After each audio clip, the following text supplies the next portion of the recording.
The Prophet. By Kahlil Gibran.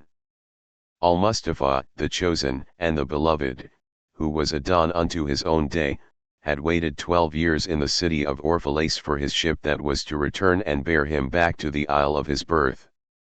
And in the 12th year, on the 7th day of Elul, the month of reaping, he climbed the hill without the city walls and looked seaward, and he beheld his ship coming with the mist. Then the gates of his heart were flung open, and his joy flew far over the sea. And he closed his eyes and prayed in the silences of his soul. But as he descended the hill, a sadness came upon him, and he thought in his heart, "How shall I go in peace and without sorrow?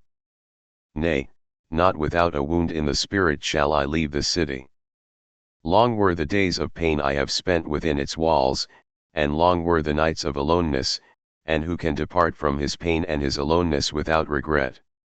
Too many fragments of the spirit have I scattered in these streets, and too many are the children of my longing that walk naked among these hills, and I cannot withdraw from them without a burden and an ache. It is not a garment I cast off this day, but a skin that I tear with my own hands. Nor is it a thought I leave behind me, but a heart made sweet with hunger and with thirst. Yet I cannot tarry longer. The sea that calls all things unto her calls me, and I must embark. For to stay, though the hours burn in the night, is to freeze and crystallize and be bound in a mold. Fain would I take with me all that is here. But how shall I? A voice cannot carry the tongue and the lips that gave it wings. Alone must it seek the ether. And alone and without his nest shall the eagle fly across the sun. Now when he reached the foot of the hill, he turned again towards the sea, and he saw his ship approaching the harbor, and upon her prow the mariners, the men of his own land. And his soul cried out to them, and he said, "Sons of my ancient mother, you riders of the tides! How often have you sailed in my dreams? And now you come in my awakening, which is my deeper dream. Ready am I to go, and my eagerness with sails full set awaits the wind. Only another breath will I breathe in this still air, only another loving look cast backward. And then I shall stand among you, a seafarer among seafarers. And you, vast sea, sleeping mother, who alone are peace and freedom to the river and the stream. Only another winding will this stream make, only another murmur in this glade. And then I shall come to you, a boundless drop to a boundless ocean." And as he walked he saw from afar men and women leaving their fields and their vineyards and hastening towards the city gates. And he heard their voices calling his name, and shouting from field to field telling one another of the coming of his ship. And he said to himself, "Shall the day of parting be the day of gathering? And shall it be said that my eve was in truth my dawn? And what shall I give unto him who has left his slough in mid-furrow, or to him who has stopped the wheel of his wine-press? Shall my heart become a tree heavy, laden with fruit that I may gather and give unto them? And shall my desires flow like a fountain that I may fill their cups? Am I a harp that the hand of the mighty may touch me, or a flute that his breath may pass through me? A seeker of silences am I, and what treasure have I found in silences that I may dispense with confidence? If this is my day of harvest, in what fields have I sowed the seed, and in what unremembered seasons? If this indeed be the hour in which I lift up my lantern, it is not my flame that shall burn therein. Empty and dark shall I raise my lantern, and the guardian of the night shall fill it with oil and he shall light it also." These things he said in words. But much in his heart remained unsaid. For he himself could not speak his deeper secret. And when he entered into the city all the people came to meet him, and they were crying out to him as with one voice. And the elders of the city stood forth and said, "Go not yet away from us. A noontide have you been in our twilight, and your youth has given us dreams to dream. No stranger are you among us, nor a guest, but our Son and our dearly beloved. Suffer not yet our eyes to hunger for your face. And the priests and the priestesses said unto him, Let not the waves of the sea separate us now, and the years you have spent in our midst become a memory. You have walked among us a spirit, and your shadow has been a light upon our faces. Much have we loved you. But speechless was our love, and with veils has it been veiled. Yet now it cries aloud unto you, and would stand revealed before you. And ever has it been that love knows not its own depth until the hour of separation. And others came also and entreated him. But he answered them not. He only bent his head, and those who stood near saw his tears falling upon his breast. And he and the people proceeded towards the great square before the temple. And there came out of the sanctuary a woman whose name was Almitra. And she was a seeress. And he looked upon her with exceeding tenderness, for it was she who had first sought and believed in him when he had been but a day in their city. And she hailed him, saying, Prophet of God, in quest of the uttermost, long have you searched the distances for your ship. And now your ship has come, and you must needs go.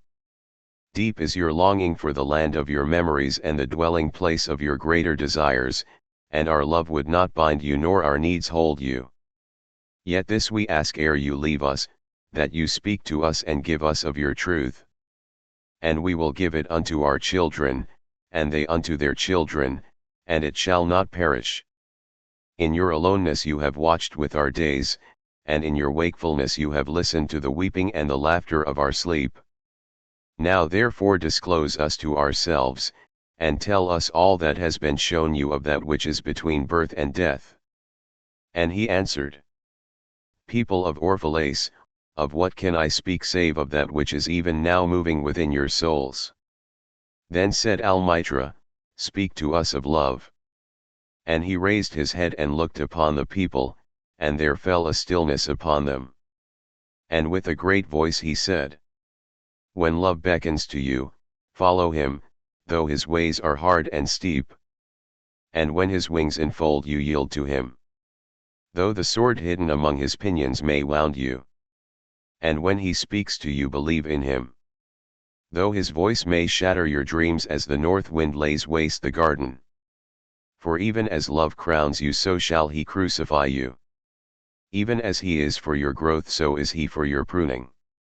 Even as he ascends to your height and caresses your tenderest branches that quiver in the sun, so shall he descend to your roots and shake them in their clinging to the earth. Like sheaves of corn he gathers you unto himself. He threshes you to make you naked. He sifts you to free you from your husks. He grinds you to whiteness. He kneads you until you are pliant. And then he assigns you to his sacred fire, that you may become sacred bread for God's sacred feast. All these things shall love do unto you, that you may know the secrets of your heart, and in that knowledge become a fragment of life's heart. But if in your fear you would seek only love's peace and love's pleasure, then it is better for you that you cover your nakedness and pass out of love's threshing floor into the seasonless world, where you shall laugh, but not all of your laughter, and weep, but not all of your tears. Love gives naught but itself, and takes naught but from itself. Love possesses not, nor would it be possessed, for love is sufficient unto love. When you love, you should not say, God is in my heart, but rather, I am in the heart of God. And think not you can direct the course of love, for love, if it finds you worthy, directs your course. Love has no other desire but to fulfill itself. But if you love and must needs have desires, let these be your desires. To melt and be like a running brook that sings its melody to the night. To know the pain of too much tenderness. To be wounded by your own understanding of love, and to bleed willingly and joyfully. To wake at dawn with a winged heart and give thanks for another day of loving.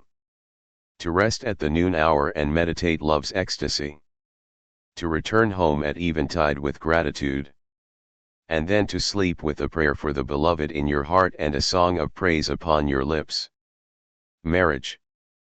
Then Almitra spoke again and said, And what of marriage, Master? And he answered saying, You were born together, and together you shall be forevermore. You shall be together when the white wings of death scatter your days. You shall be together even in the silent memory of God. But let there be spaces in your togetherness. And let the winds of the heavens dance between you. Love one another, but make not a bond of love. Let it rather be a moving sea between the shores of your souls. Fill each other's cup but drink not from one cup. Give one another of your bread but eat not from the same loaf. Sing and dance together and be joyous, but let each one of you be alone. Even as the strings of a lute are alone though they quiver with the same music. Give your hearts, but not into each other's keeping. For only the hand of life can contain your hearts. And stand together yet not too near together. For the pillars of the temple stand apart. And the oak tree and the cypress grow not in each other's shadow. And a woman who held a babe against her bosom said, Speak to us of children. And he said, Your children are not your children. They are the sons and daughters of life's longing for itself. They come through you but not from you. And though they are with you yet they belong not to you. You may give them your love but not your thoughts, for they have their own thoughts. You may house their bodies but not their souls. For their souls dwell in the house of tomorrow, which you cannot visit, not even in your dreams. You may strive to be like them, but seek not to make them like you. For life goes not backward nor tarries with yesterday. You are the bows from which your children as living arrows are sent forth. The archer sees the mark upon the path of the infinite, and he bends you with his might that his arrows may go swift and far. Let your bending in the archer's hand be for gladness. For even as he loves the arrow that flies, so he loves also the bow that is stable. Then said a rich man, Speak to us of giving. And he answered, You give but little when you give of your possessions. It is when you give of yourself that you truly give. For what are your possessions but things you keep and guard for fear you may need them tomorrow? And tomorrow, what shall tomorrow bring to the prudent dog burying bones in the trackless sand as he follows the pilgrims to the holy city? And what is fear of need but need itself? Is not dread of thirst when your well is full, the thirst that is unquenchable? There are those who give little of the much which they have and they give it for recognition and their hidden desire makes their gifts unwholesome. And there are those who have little and give it all. These are the believers in life and the bounty of life, and their coffer is never empty. There are those who give with joy, and that joy is their reward. And there are those who give with pain, and that pain is their baptism. And there are those who give and know not pain in giving, nor do they seek joy, nor give with mindfulness of virtue. They give as in yonder valley the myrtle breathes its fragrance into space. Through the hands of such as these God speaks, and from behind their eyes he smiles upon the earth. It is well to give when asked, but it is better to give unasked, through understanding. And to the open-handed the search for one who shall receive is joy greater than giving. And is there aught you would withhold? All you have shall some day be given. Therefore give now, that the season of giving may be yours and not your inheritors. You often say, I would give, but only to the deserving. The trees in your orchard say not so, nor the flocks in your pasture. They give that they may live, for to withhold is to perish. Surely he who is worthy to receive his days and his nights is worthy of all else from you. And he who has deserved to drink from the ocean of life deserves to fill his cup from your little stream. And what desert greater shall there be, than that which lies in the courage and the confidence, nay the charity, of receiving? And who are you that men should rend their bosom and unveil their pride, that you may see their worth naked and their pride unabashed? See first that you yourself deserve to be a giver, and an instrument of giving. For in truth it is life that gives unto life, while you, who deem yourself a giver, are but a witness. And you receivers, and you are all receivers, assume no weight of gratitude, lest you lay a yoke upon yourself and upon him who gives. Rather rise together with the giver on his gifts as on wings. For to be over-mindful of your debt is to doubt his generosity who has the free-hearted earth for mother, and God for father. Eating and drinking. Then an old man, a keeper of an inn, said, Speak to us of eating and drinking. And he said, Would that you could live on the fragrance of the earth, and like an air plant be sustained by the light. But since you must kill to eat, and rob the newly born of its mother's milk to quench your thirst, let it then be an act of worship. And let your board stand an altar on which the pure and the innocent of forest and plain are sacrificed for that which is purer and still more innocent in man. When you kill a beast, say to him in your heart, By the same power that slays you, I too am slain, and I too shall be consumed. For the law that delivered you into my hand shall deliver me into a mightier hand. Your blood and my blood is naught but the sap that feeds the tree of heaven. And when you crush an apple with your teeth, say to it in your heart, Your seeds shall live in my body. And the buds of your tomorrow shall blossom in my heart. And your fragrance shall be my breath. And together we shall rejoice through all the seasons. And in the autumn, when you gather the grapes of your vineyards for the winepress, say in your heart, I too am a vineyard, and my fruit shall be gathered for the winepress, and like new wine I shall be kept in eternal vessels. And in winter, when you draw the wine, let there be in your heart a song for each cup. And let there be in the song a remembrance for the autumn days, and for the vineyard, and for the winepress. Then a ploughman said, Speak to us of work. And he answered, saying, You work that you may keep pace with the earth and the soul of the earth. For to be idle is to become a stranger unto the seasons, and to step out of life's procession that marches in majesty and proud submission towards the infinite. When you work you are a flute through whose heart the whispering of the hours turns to music. Which of you would be a reed, dumb and silent, when all else sings together in unison?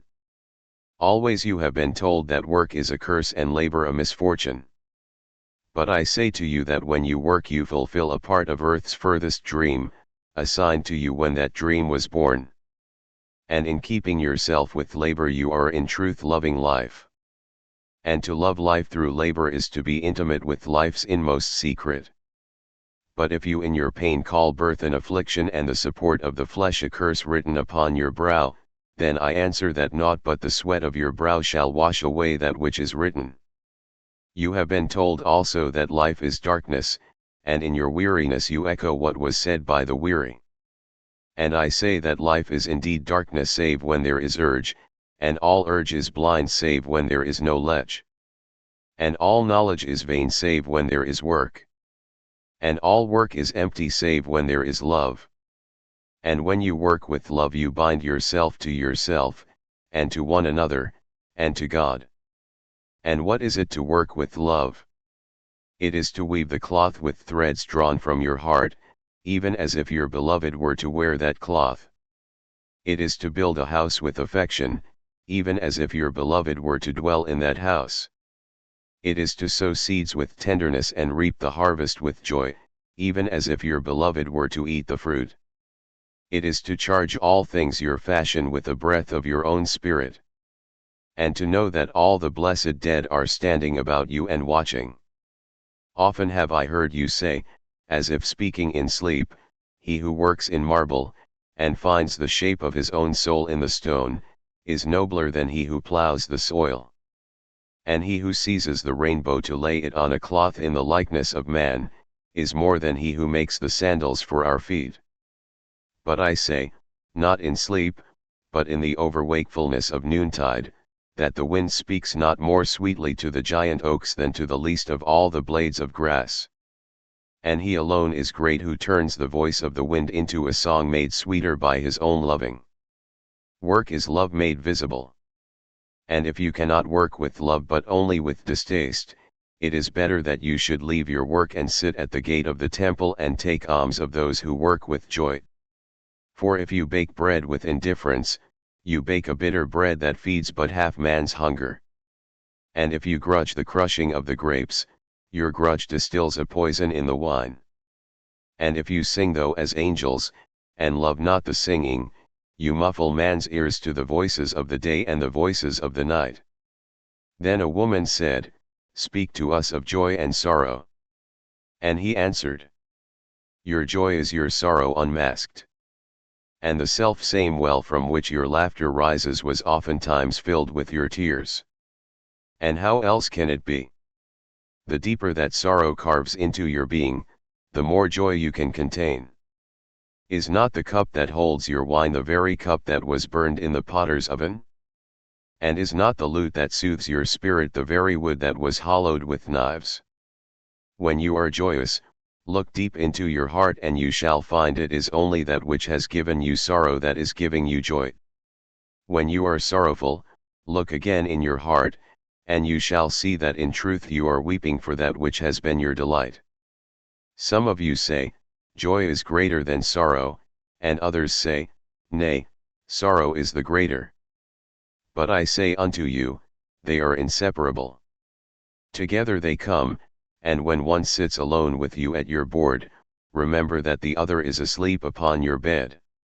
Verily you are suspended like scales between your sorrow and your joy. Only when you are empty are you at standstill and balanced.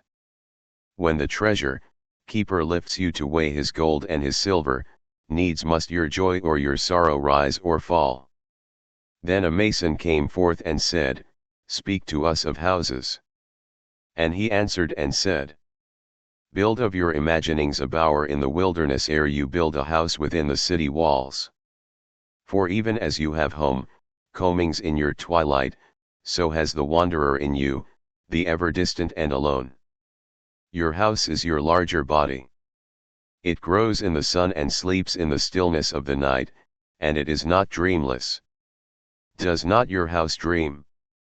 And dreaming, leave the city for grove or hilltop.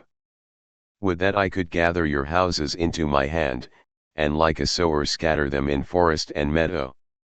Would the valleys were your streets, and the green paths your alleys, that you might seek one another through vineyards, and come with the fragrance of the earth in your garments. But these things are not yet to be. In their fear your forefathers gathered you too near together. And that fear shall endure a little longer. A little longer shall your city walls separate your hearths from your fields. And tell me, people of Orphalese, what have you in these houses? And what is it you guard with fastened doors? Have you peace, the quiet urge that reveals your power? Have you remembrances, the glimmering arches that span the summits of the mind? Have you beauty, that leads the heart from things fashioned of wood and stone to the holy mountain? Tell me, have you these in your houses? Or have you only comfort, and the lust for comfort, that stealthy thing that enters the house a guest, and then becomes a host, and then a master?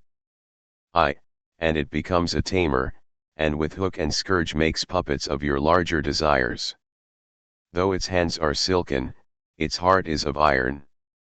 It lulls you to sleep only to stand by your bed and jeer at the dignity of the flesh.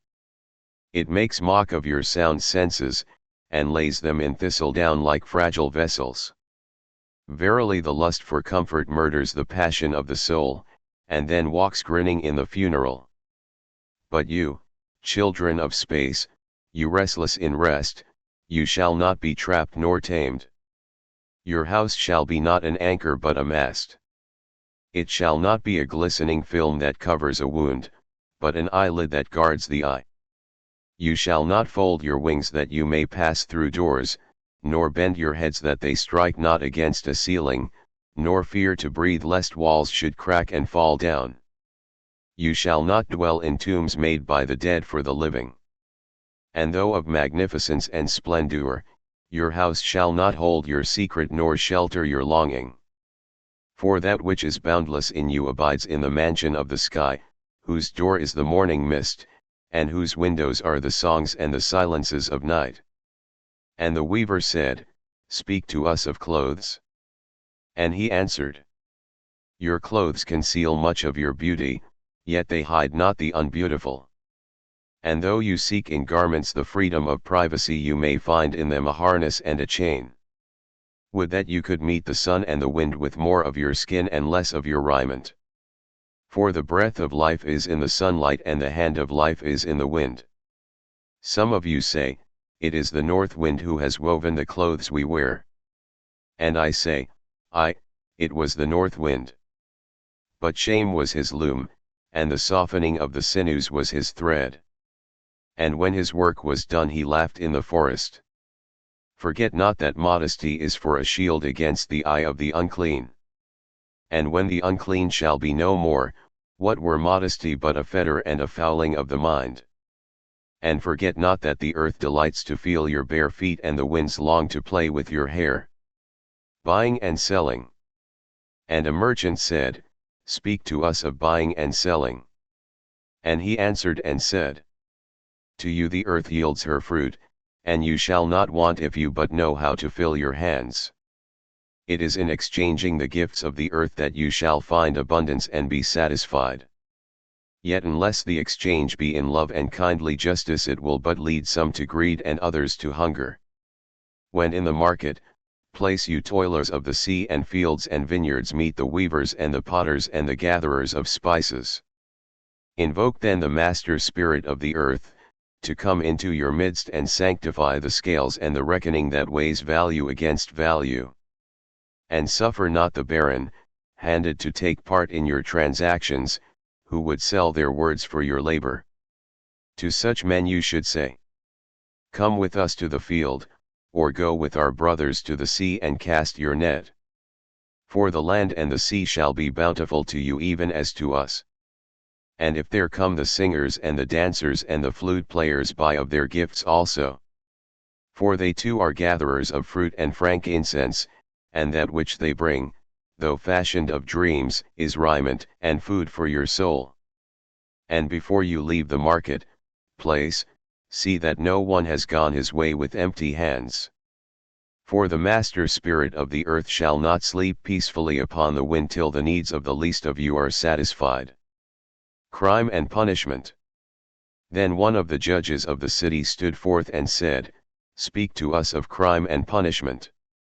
And he answered, saying, It is when your spirit goes wandering upon the wind, that you, alone and unguarded, commit a wrong unto others and therefore unto yourself. And for that wrong committed must you knock and wait a while unheeded at the gate of the blessed.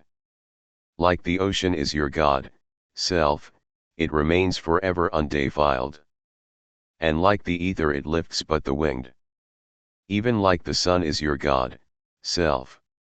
It knows not the ways of the mole nor seeks at the holes of the serpent. But your God, self dwells not alone in your being. Much in you is still man, and much in you is not yet man. But a shapeless pygmy that walks asleep in the mist searching for its own awakening. And of the man in you would I now speak. For it is he and not your God, self, nor the pygmy in the mist that knows crime and the punishment of crime. Oftentimes have I heard you speak of one who commits a wrong as though he were not one of you, but a stranger unto you and an intruder upon your world. But I say that even as the holy and the righteous cannot rise beyond the highest which is in each one of you, so the wicked and the weak cannot fall lower than the lowest which is in you also. And as a single leaf turns not yellow but with the silent knowledge of the whole tree, so the wrong doer cannot do wrong without the hidden will of you all. Like a procession you walk together towards your God, self. You are the way and the wayfarers. And when one of you falls down he falls for those behind him, a caution against the stumbling stone. And he falls for those ahead of him, who, though faster and surer of foot, yet removed not the stumbling stone. And this also, though the word lie heavy upon your hearts. The murdered is not unaccountable for his own murder, and the robbed is not blameless in being robbed. The righteous is not innocent of the deeds of the wicked. And the white-handed is not clean in the doings of the felon. Yea, the guilty is oftentimes the victim of the injured. And still more often the condemned is the burden-bearer for the guiltless and unblamed. You cannot separate the just from the unjust and the good from the wicked. For they stand together before the face of the sun, even as the black thread and the white are woven together. And when the black thread breaks, the weaver shall look into the whole cloth, and he shall examine the loom also. If any of you would bring to judgment the unfaithful wife, let him also weigh the heart of her husband in scales, and measure his soul with measurements. And let him who would lash the offender look unto the spirit of the offended. And if any of you would punish in the name of righteousness and lay the axe unto the evil tree, let him see to its roots. And verily he will find the roots of the good and the bad, the fruitful and the fruitless, all entwined together in the silent heart of the earth. And you judges who would be just, what judgment pronounce you upon him who though honest in the flesh yet is a thief in spirit? What penalty lay you upon him who slays in the flesh yet is himself slain in the spirit? And how prosecute you him who in action is a deceiver and an oppressor, yet who also is aggrieved and outraged? And how shall you punish those whose remorse is already greater than their misdeeds? Is not remorse the justice which is administered by that very law which you would fain serve? Yet you cannot lay remorse upon the innocent nor lift it from the heart of the guilty. Unbidden shall it call in the night, that men may wake and gaze upon themselves. And you who would understand justice, how shall you unless you look upon all deeds in the fullness of light? Only then shall you know that the erect and the fallen are but one man standing in twilight between the night of his pygmy self and the day of his God self. And that the corner stone of the temple is not higher than the lowest stone in its foundation. Then a lawyer said, But what of our laws, Master? And he answered, You delight in laying down laws, yet you delight more in breaking them. Like children playing by the ocean who build sand towers with constancy and then destroy them with laughter. But while you build your sand towers, the ocean brings more sand to the shore. And when you destroy them, the ocean laughs with you. Verily the ocean laughs always with the innocent. But what of those to whom life is not an ocean, and man-made laws are not sand towers? But to whom life is a rock, and the law a chisel with which they would carve it in their own likeness? What of the cripple who hates dancers? What of the ox who loves his yoke and deems the elk and deer of the forest stray and vagrant things? What of the old serpent who cannot shed his skin, and calls all others naked and shameless? And of him who comes early to the wedding feast, and when over, fed and tired goes his way, saying that all feasts are violation and all feasters law breakers? What shall I say of these save that they too stand in the sunlight, but with their backs to the sun? They see only their shadows, and their shadows are their laws. And what is the sun to them but a caster of shadows? And what is it to acknowledge the laws but to stoop down and trace their shadows upon the earth? But you who walk facing the sun, what images drawn on the earth can hold you? You who travel with the wind, what weather vane shall direct your course? What man's law shall bind you if you break your yoke but upon no man's prison door? What laws shall you fear if you dance but stumble against no man's iron chains? And who is he that shall bring you to judgment if you tear off your garment yet leave it in no man's path? People of Orphalese, you can muffle the drum, and you can loosen the strings of the lyre, but who shall command the skylark not to sing? Freedom. And an orator said, Speak to us of freedom. And he answered, At the city gate and by your fireside I have seen you prostrate yourself and worship your own freedom. Even as slaves humble themselves before a tyrant and praise him though he slays them. In the grove of the temple and in the shadow of the citadel I have seen the freest among you wear their freedom as a yoke and a handcuff. And my heart bled within me, for you can only be free when even the desire of seeking freedom becomes a harness to you, and when you cease to speak of freedom as a goal and a fulfillment. You shall be free indeed when your days are not without a care nor your nights without a want and a grief. But rather when these things girdle your life and yet you rise above them naked and unbound. And how shall you rise beyond your days and nights unless you break the chains which you at the dawn of your understanding have fastened around your noon hour? In truth that which you call freedom is the strongest of these chains, though its links glitter in the sun and dazzle your eyes. And what is it but fragments of your own self you would discard that you may become free? If it is an unjust law you would abolish, that law was written with your own hand upon your own forehead. You cannot erase it by burning your law books nor by washing the foreheads of your judges, though you pour the sea upon them. And if it is a despot you would dethrone, see first that his throne erected within you is destroyed. For how can a tyrant rule the free and the proud, but for a tyranny in their own freedom and a shame in their own pride? And if it is a care you would cast off, that care has been chosen by you rather than imposed upon you. And if it is a fear you would dispel, the seat of that fear is in your heart and not in the hand of the feared. Verily all things move within your being in constant half-embrace, the desired and the dreaded, the repugnant and the cherished, the pursued and that which you would escape. These things move within you as lights and shadows in pairs that cling. And when the shadow fades and is no more, the light that lingers becomes a shadow to another light. And thus your freedom when it loses its fetters becomes itself the fetter of a greater freedom.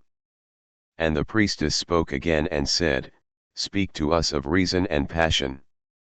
And he answered, saying, Your soul is oftentimes a battlefield, upon which your reason and your judgment wage war against your passion and your appetite. Would that I could be the peacemaker in your soul, that I might turn the discord and the rivalry of your elements into oneness and melody. But how shall I, unless you yourselves be also the peacemakers, nay, the lovers of all your elements? Your reason and your passion are the rudder and the sails of your seafaring soul. If either your sails or your rudder be broken, you can but toss and drift, or else be held at a standstill in mid-seas. For reason, ruling alone, is a force confining, and passion, unattended, is a flame that burns to its own destruction. Therefore let your soul exalt your reason to the height of passion, that it may sing. And let it direct your passion with reason, that your passion may live through its own daily resurrection, and like the phoenix rise above its own ashes. I would have you consider your judgment and your appetite even as you would two loved guests in your house. Surely you would not honor one guest above the other, for he who is more mindful of one loses the love and the faith of both. Among the hills, when you sit in the cool shade of the white poplars, sharing the peace and serenity of distant fields and meadows, then let your heart say in silence, God rests in reason. And when the storm comes, and the mighty wind shakes the forest, and thunder and lightning proclaim the majesty of the sky, then let your heart say in awe, God moves in passion. And since you are a breath in God's sphere, and a leaf in God's forest, you too should rest in reason and move in passion. And a woman spoke, saying, Tell us of pain. And he said, Your pain is the breaking of the shell that encloses your understanding. Even as the stone of the fruit must break, that its heart may stand in the sun, so must you know pain. And could you keep your heart in wonder at the daily miracles of your life, your pain would not seem less wondrous than your joy. And you would accept the seasons of your heart, even as you have always accepted the seasons that pass over your fields. And you would watch with serenity through the winters of your grief. Much of your pain is self, chosen. It is the bitter potion by which the physician within you heals your sick self. Therefore trust the physician, and drink his remedy in silence and tranquility. For his hand, though heavy and hard, is guided by the tender hand of the unseen. And the cup he brings, though it burn your lips, has been fashioned of the clay which the potter has moistened with his own sacred tears. And a man said, Speak to us of self, knowledge. And he answered, saying, Your hearts know in silence the secrets of the days and the nights. But your ears thirst for the sound of your heart's knowledge. You would know in words that which you have always known in thought. You would touch with your fingers the naked body of your dreams. And it is well you should. The hidden well, spring of your soul must needs rise and run murmuring to the sea. And the treasure of your infinite depths would be revealed to your eyes. But let there be no scales to weigh your unknown treasure. And seek not the depths of your knowledge with staff or sounding line. For self is a sea boundless and measureless. Say not, I have found the truth, but rather, I have found a truth. Say not, I have found the path of the soul. Say rather, I have met the soul walking upon my path. For the soul walks upon all paths. The soul walks not upon a line, neither does it grow like a reed. The soul unfolds itself, like a lotus of countless petals. Teaching. Then said a teacher, Speak to us of teaching. And he said, No man can reveal to you aught but that which already lies half asleep in the dawning of your knowledge. The teacher who walks in the shadow of the temple, among his followers, gives not of his wisdom but rather of his faith and his lovingness. If he is indeed wise, he does not bid you enter the house of his wisdom, but rather leads you to the threshold of your own mind. The astronomer may speak to you of his understanding of space, but he cannot give you his understanding. The musician may sing to you of the rhythm which is in all space, but he cannot give you the ear which arrests the rhythm, nor the voice that echoes it. And he who is versed in the science of numbers can tell of the regions of weight and measure, but he cannot conduct you thither. For the vision of one man lends not its wings to another man. And even as each one of you stands alone in God's knowledge, so must each one of you be alone in his knowledge of God and in his understanding of the earth. And a youth said, Speak to us of friendship. And he answered, saying, Your friend is your needs answered. He is your field which you sow with love and reap with thanksgiving. And he is your board and your fireside. For you come to him with your hunger, and you seek him for peace.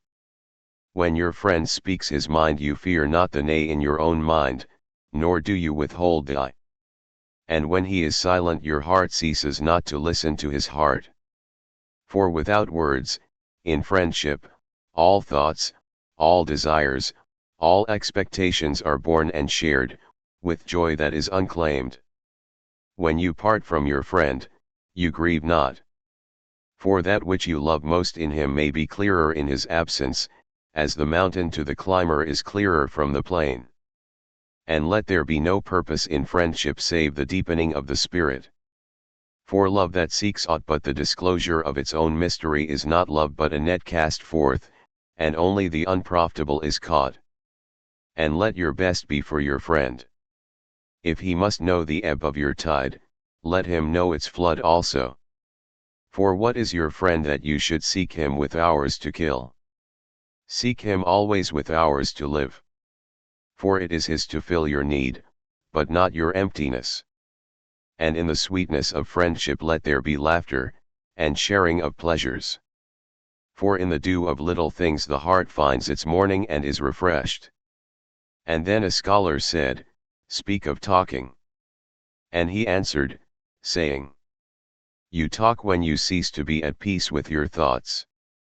And when you can no longer dwell in the solitude of your heart, you live in your lips, and sound is a diversion and a pastime. And in much of your talking, thinking is half murdered. For thought is a bird of space, that in a cage of words may indeed unfold its wings but cannot fly.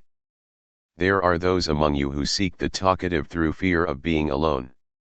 The silence of aloneness reveals to their eyes their naked selves and they would escape. And there are those who talk, and without knowledge or forethought reveal a truth which they themselves do not understand. And there are those who have the truth within them, but they tell it not in words. In the bosom of such as these the Spirit dwells in rhythmic silence. When you meet your friend on the roadside or in the market place, let the Spirit in you move your lips and direct your tongue. Let the voice within your voice speak to the ear of his ear. For his soul will keep the truth of your heart as the taste of the wine is remembered. When the color is forgotten and the vessel is no more. And an astronomer said, Master, what of time? And he answered, you would measure time, the measureless and the immeasurable. You would adjust your conduct and even direct the course of your spirit according to hours and seasons. Of time you would make a stream upon whose bank you would sit and watch its flowing. Yet the timeless in you is aware of life's timelessness. And knows that yesterday is but today's memory and tomorrow is today's dream. And that which sings and contemplates in you is still dwelling within the bounds of that first moment which scattered the stars into space. Who among you does not feel that his power to love is boundless? And yet who does not feel that very love, though boundless, encompassed within the center of his being, and moving not from love thought to love thought, nor from love deeds to other love deeds? And is not time even as love is, undivided and paceless? But if in your thought you must measure time into seasons, let each season encircle all the other seasons. And let today embrace the past with remembrance and the future with longing. And one of the elders of the city said, Speak to us of good and evil. And he answered, Of the good in you I can speak, but not of the evil. For what is evil but good tortured by its own hunger and thirst? Verily when good is hungry it seeks food even in dark caves, and when it thirsts it drinks even of dead waters. You are good when you are one with yourself. Yet when you are not one with yourself you are not evil. For a divided house is not a den of thieves, it is only a divided house. And a ship without rudder may wander aimlessly among perilous isles yet sink not to the bottom. You are good when you strive to give of yourself. Yet you are not evil when you seek gain for yourself. For when you strive for gain you are but a root that clings to the earth and sucks at her breast. Surely the fruit cannot say to the root, Be like me, ripe and full and ever giving of your abundance. For to the fruit giving is a need, as receiving is a need to the root. You are good when you are fully awake in your speech. Yet you are not evil when you sleep while your tongue staggers without purpose. And even stumbling speech may strengthen a weak tongue. You are good when you walk to your goal firmly and with bold steps. Yet you are not evil when you go thither limping. Even those who limp go not backward. But you who are strong and swift, see that you do not limp before the lame, deeming it kindness. You are good in countless ways, and you are not evil when you are not good. You are only loitering and sluggard. Pity that the stags cannot teach swiftness to the turtles. In your longing for your giant self lies your goodness, and that longing is in all of you. But in some of you that longing is a torrent rushing with might to the sea, carrying the secrets of the hillsides and the songs of the forest. And in others it is a flat stream that loses itself in angles and bends and lingers before it reaches the shore. But let not him who longs much say to him who longs little, Wherefore are you slow and halting? For the truly good ask not the naked, Where is your garment? Nor the houseless, What has befallen your house? Then a priestess said, Speak to us of prayer. And he answered, saying, You pray in your distress and in your need, would that you might pray also in the fullness of your joy and in your days of abundance. For what is prayer but the expansion of yourself into the living ether? and if it is for your comfort to pour your darkness into space, it is also for your delight to pour forth the dawning of your heart. And if you cannot but weep when your soul summons you to prayer, she should spur you again and yet again, though weeping, until you shall come laughing. When you pray you rise to meet in the air those who are praying at that very hour, and whom save in prayer you may not meet. Therefore let your visit to that temple invisible be for naught but ecstasy and sweet communion. For if you should enter the temple for no other purpose than asking you shall not receive. And if you should enter into it to humble yourself you shall not be lifted. Or even if you should enter into it to beg for the good of others you shall not be heard. It is enough that you enter the temple invisible. I cannot teach you how to pray in words. God listens not to your words save when He Himself utters them through your lips. And I cannot teach you the prayer of the seas and the forests and the mountains. But you who are born of the mountains and the forests and the seas can find their prayer in your heart. And if you but listen in the stillness of the night you shall hear them saying in silence, Our God, who art our winged self, it is thy will in us that willeth. It is thy desire in us that desireth. It is thy urge in us that would turn our nights, which are thine, into days, which are thine also. We cannot ask thee for aught, for thou knowest our needs before they are born in us. Thou art our need, and in giving us more of thyself thou givest us all. Then a hermit, who visited the city once a year, came forth and said, Speak to us of pleasure. And he answered, saying, Pleasure is a freedom, song, but it is not freedom. It is the blossoming of your desires, but it is not their fruit. It is a depth calling unto a height. But it is not the deep nor the high. It is the cage taking wing. But it is not space encompassed. In very truth, pleasure is a freedom, song. And I fain would have you sing it with fullness of heart, yet I would not have you lose your hearts in the singing. Some of your youth seek pleasure as if it were all, and they are judged and rebuked. I would not judge nor rebuke them. I would have them seek. For they shall find pleasure, but not her alone. 7 are her sisters, and the least of them is more beautiful than pleasure. Have you not heard of the man who was digging in the earth for roots and found a treasure? And some of your elders remember pleasures with regret like wrongs committed in drunkenness. But regret is the beclouding of the mind and not its chastisement. They should remember their pleasures with gratitude, as they would the harvest of a summer. Yet if it comforts them to regret, let them be comforted. And there are among you those who are neither young to seek nor old to remember. And in their fear of seeking and remembering they shun all pleasures, lest they neglect the spirit or offend against it. But even in their foregoing is their pleasure. And thus they too find a treasure though they dig for roots with quivering hands. But tell me, who is he that can offend the spirit? Shall the nightingale offend the stillness of the night, or the firefly the stars? And shall your flame or your smoke burden the wind? Think you the spirit is a still pool which you can trouble with a staff? Oftentimes in denying yourself pleasure you do but store the desire in the recesses of your being. Who knows but that which seems omitted today, waits for tomorrow? Even your body knows its heritage and its rightful need and will not be deceived. And your body is the harp of your soul. And it is yours to bring forth sweet music from it or confused sounds. And now you ask in your heart, how shall we distinguish that which is good in pleasure from that which is not good? Go to your fields and your gardens, and you shall learn that it is the pleasure of the bee to gather honey of the flower. But it is also the pleasure of the flower to yield its honey to the bee. For to the bee a flower is a fountain of life. And to the flower a bee is a messenger of love.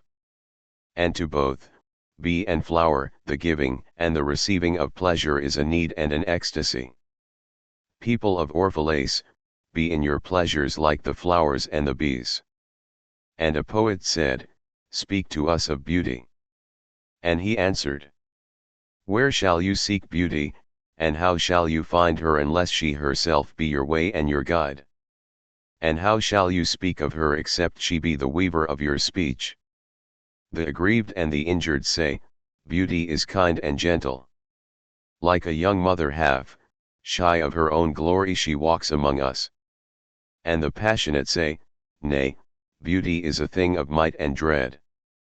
Like the tempest she shakes the earth beneath us and the sky above us. The tired and the weary say, beauty is of soft whisperings. She speaks in our spirit. Her voice yields to our silences like a faint light that quivers in fear of the shadow. But the restless say, we have heard her shouting among the mountains. And with her cries came the sound of hoofs, and the beating of wings and the roaring of lions. At night the watchmen of the city say, beauty shall rise with the dawn from the east. And at noontide the toilers and the wayfarers say, we have seen her leaning over the earth from the windows of the sunset. In winter say the snow, bound, she shall come with the spring leaping upon the hills. And in the summer heat the reapers say, we have seen her dancing with the autumn leaves, and we saw a drift of snow in her hair. All these things have you said of beauty. Yet in truth you spoke not of her but of needs unsatisfied, and beauty is not a need but an ecstasy. It is not a mouth thirsting nor an empty hand stretched forth, but rather a heart inflamed and a soul enchanted. It is not the image you would see nor the song you would hear, but rather an image you see though you close your eyes and a song you hear though you shut your ears. It is not the sap within the furrowed bark, nor a wing attached to a claw, but rather a garden forever in bloom and a flock of angels forever in flight. People of Orphalese, beauty is life when life unveils her holy face. But you are life and you are the veil. Beauty is eternity gazing at itself in a mirror. But you are eternity and you are the mirror. Religion. And an old priest said, speak to us of religion. And he said, have I spoken this day of aught else? Is not religion all deeds and all reflection?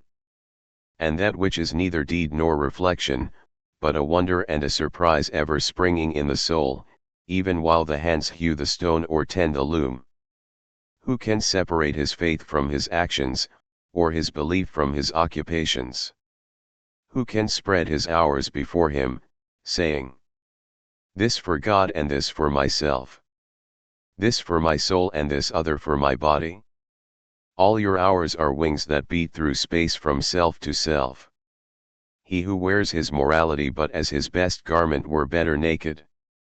The wind and the sun will tear no holes in his skin. And he who defines his conduct by ethics imprisons his song, bird in a cage. The freest song comes not through bars and wires. And he to whom worshipping is a window, to open but also to shut, has not yet visited the house of his soul whose windows are from dawn to dawn. Your daily life is your temple and your religion. Whenever you enter into it, take with you your all. Take the slough and the forge and the mallet and the lute. The things you have fashioned in necessity or for delight. For in reverie you cannot rise above your achievements nor fall lower than your failures. And take with you all men. For in adoration you cannot fly higher than their hopes nor humble yourself lower than their despair. And if you would know God, be not therefore a solver of riddles. Rather look about you and you shall see him playing with your children. And look into space, you shall see him walking in the cloud, outstretching his arms in the lightning and descending in rain. You shall see him smiling in flowers, then rising and waving his hands in trees. Then Almitra spoke, saying, we would ask now of death. And he said, you would know the secret of death. But how shall you find it unless you seek it in the heart of life? The owl whose night, bound eyes are blind unto the day cannot unveil the mystery of light. If you would indeed behold the spirit of death, open your heart wide unto the body of life. For life and death are one, even as the river and the sea are one. In the depth of your hopes and desires lies your silent knowledge of the beyond. And like seeds dreaming beneath the snow your heart dreams of spring. Trust the dreams, for in them is hidden the gate to eternity. Your fear of death is but the trembling of the shepherd when he stands before the king whose hand is to be laid upon him in honor. Is the shepherd not joyful beneath his trembling, that he shall wear the mark of the king? Yet is he not more mindful of his trembling? For what is it to die but to stand naked in the wind and to melt into the sun? And what is it to cease breathing but to free the breath from its restless tides, that it may rise and expand and seek God unencumbered? Only when you drink from the river of silence shall you indeed sing. And when you have reached the mountain top, then you shall begin to climb. And when the earth shall claim your limbs, then shall you truly dance. And now it was evening. And Almitra the seeress said, Blessed be this day and this place and your spirit that has spoken. And he answered, Was it I who spoke? Was I not also a listener? Then he descended the steps of the temple and all the people followed him. And he reached his ship and stood upon the deck. And facing the people again, he raised his voice and said, People of Orphalese, the wind bids me leave you. Less hasty am I than the wind, yet I must go. We wanderers, ever seeking the lonelier way, begin no day where we have ended another day, and no sunrise finds us where sunset left us. Even while the earth sleeps we travel. We are the seeds of the tenacious plant, and it is in our ripeness and our fullness of heart that we are given to the wind and are scattered. Brief were my days among you, and briefer still the words I have spoken. But should my voice fade in your ears, and my love vanish in your memory, then I will come again. And with a richer heart and lips more yielding to the Spirit will I speak. Yea, I shall return with the tide. And though death may hide me, and the greater silence enfold me, yet again will I seek your understanding. And not in vain will I seek. If aught I have said is truth, that truth shall reveal itself in a clearer voice, and in words more kin to your thoughts.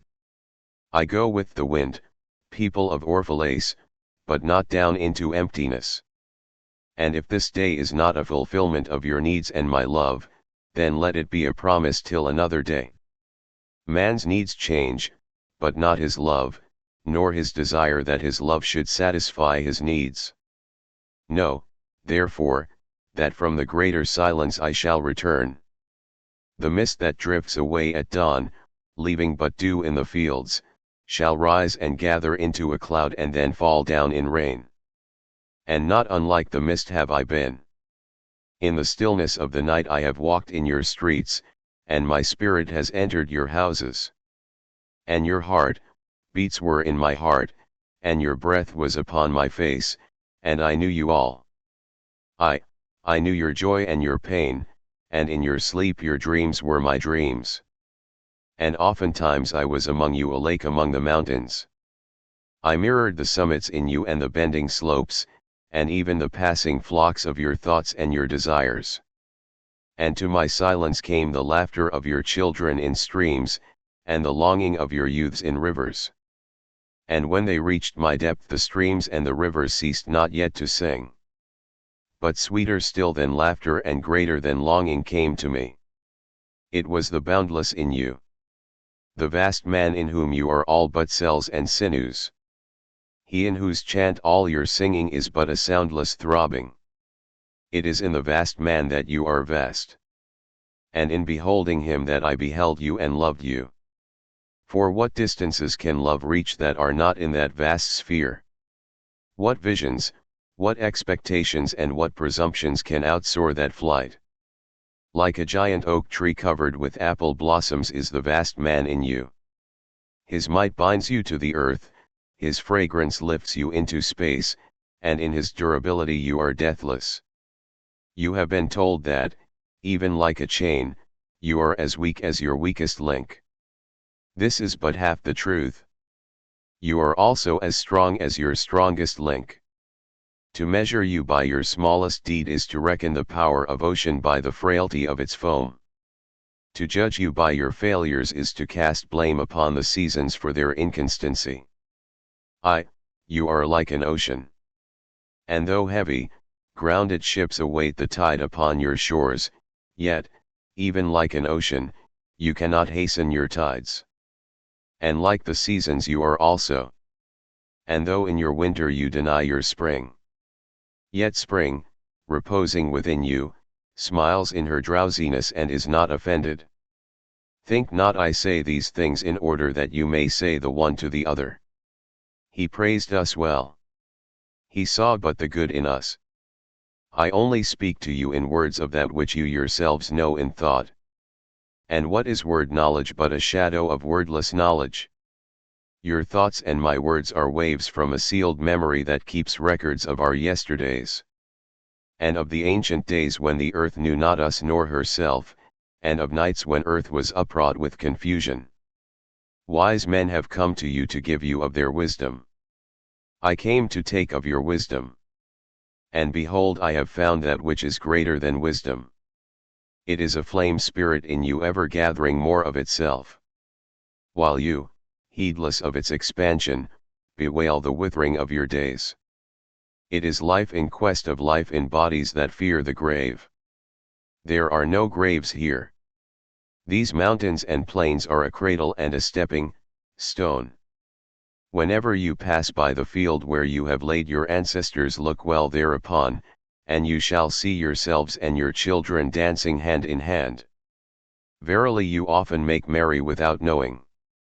Others have come to you to whom for golden promises made unto you faith you have given but riches and power and glory. Less than a promise have I given, and yet more generous have you been to me. You have given me my deeper thirsting after life. Surely there is no greater gift to a man than that which turns all his aims into parching lips and all life into a fountain. And in this lies my honor and my reward. That whenever I come to the fountain to drink I find the living water itself thirsty. And it drinks me while I drink it.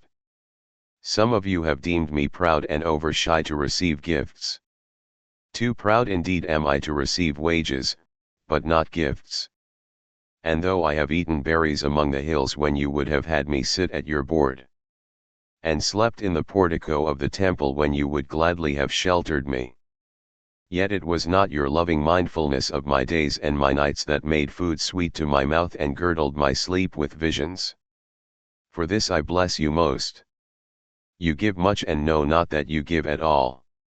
Verily the kindness that gazes upon itself in a mirror turns to stone. And a good deed that calls itself by tender names becomes the parent to a curse. And some of you have called me aloof, and drunk with my own aloneness. And you have said, he holds counsel with the trees of the forest, but not with men. He sits alone on hill tops and looks down upon our city. True it is that I have climbed the hills and walked in remote places. How could I have seen you save from a great height or a great distance? How can one be indeed near unless he be far? And others among you called unto me, not in words, and they said, Stranger, stranger, lover of unreachable heights, why dwell you among the summits where eagles build their nests? Why seek you the unattainable? What storms would you trap in your net? And what vaporous birds do you hunt in the sky? Come and be one of us. Descend and appease your hunger with our bread and quench your thirst with our wine. In the solitude of their souls they said these things. But were their solitude deeper they would have known that I sought but the secret of your joy and your pain. And I hunted only your larger selves that walk the sky. But the hunter was also the hunted. For many of my arrows left my bow only to seek my own breast. And the flyer was also the creeper. For when my wings were spread in the sun their shadow upon the earth was a turtle. And I the believer was also the doubter. For often have I put my finger in my own wound that I might have the greater belief in you and the greater knowledge of you. And it is with this belief and this knowledge that I say, You are not enclosed within your bodies, nor confined to houses or fields. That which is you dwells above the mountain and roves with the wind. It is not a thing that crawls into the sun for warmth or digs holes into darkness for safety. But a thing free, a spirit that envelopes the earth and moves in the ether. If these be vague words, then seek not to clear them. Vague and nebulous is the beginning of all things, but not their end, and I fain would have you remember me as a beginning. Life, and all that lives, is conceived in the mist and not in the crystal. And who knows but a crystal is mist in decay? This would I have you remember in remembering me. That which seems most feeble and bewildered in you is the strongest and most determined. Is it not your breath that has erected and hardened the structure of your bones? And is it not a dream which none of you remember having dreamt, that built your city and fashioned all there is in it? Could you but see the tides of that breath you would cease to see all else. And if you could hear the whispering of the dream you would hear no other sound.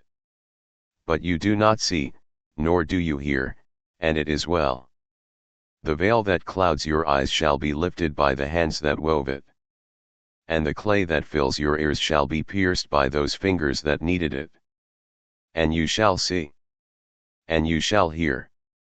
Yet you shall not deplore having known blindness, nor regret having been deaf. For in that day you shall know the hidden purposes in all things, and you shall bless darkness as you would bless light. After saying these things he looked about him, and he saw the pilot of his ship standing by the helm and gazing now at the full sails and now at the distance. And he said, Patient, over patient, is the captain of my ship. The wind blows, and restless are the sails. Even the rudder begs direction. Yet quietly my captain awaits my silence. And these my mariners, who have heard the choir of the greater sea, they too have heard me patiently. Now they shall wait no longer. I am ready. The stream has reached the sea, and once more the great mother holds her son against her breast. Fare you well, people of Orphalese. This day has ended. It is closing upon us even as the water, lily upon its own morrow. What was given us here we shall keep. And if it suffices not, then again must we come together and together stretch our hands unto the giver. Forget not that I shall come back to you. A little while, and my longing shall gather dust and foam for another body. A little while, a moment of rest upon the wind, and another woman shall bear me. Farewell to you and the youth I have spent with you. It was but yesterday we met in a dream. You have sung to me in my aloneness, and I of your longings have built a tower in the sky. But now our sleep has fled and our dream is over, and it is no longer dawn. The noontide is upon us and our half-waking has turned to fuller day, and we must part. If in the twilight of memory we should meet once more, we shall speak again together and you shall sing to me a deeper song. And if our hands should meet in another dream we shall build another tower in the sky. So saying he made a signal to the seamen, and straightway they weighed anchor and cast the ship loose from its moorings, and they moved eastward. And a cry came from the people as from a single heart, and it rose into the dusk and was carried out over the sea like a great trumpeting. Only Almitra was silent, gazing after the ship until it had vanished into the mist. And when all the people were dispersed she still stood alone upon the sea wall, remembering in her heart his saying. A little while, a moment of rest upon the wind, and another woman shall bear me. Thank you listening. Subscribe to our channel for more.